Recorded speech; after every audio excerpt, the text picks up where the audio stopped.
जी अस्सलामुअलैकुम नाजरीन, मैं हूं आपका मेज़बान उमर दराज साबरी। आप देख रहे हैं CT1 न्यूज़। जी नाजरीन, अब रुख करते हैं बुआना के इलाका अमीपुर बंगला का। दिन रात काम करते हैं, अपने प्यारे वतन को सरसब्ज़ व शादाब कर रहे हैं। हर तरफ खुशहाली खुशहाली है, यही हमारा मिशन है।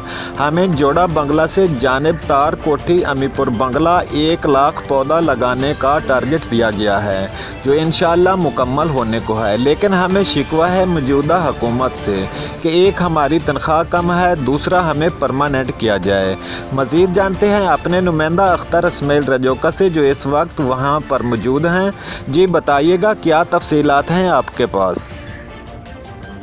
जी बिल्कुल, मैं जहाँ इस वक्त मौजूद हूँ, ये अड्डा तार कोठी है, जहाँ पर मेरे साथ महकमा अनहार के बैलदार हैं, जिनको अभी तक परमानेंट नहीं किया जा सका। तो आइए उनसे तफसील जानते हैं वो क्या कहते हैं। जी सर, अल्लाह दिता मेरे नाम है जी।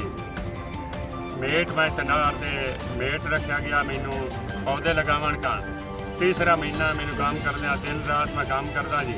15,000 तनख्वाह है मेरी वज़ीर आला के अपील है जी कि मैनू परमानेंट रखा जाए, तनख्वाह वधाई जाए जी। गरीब बंदे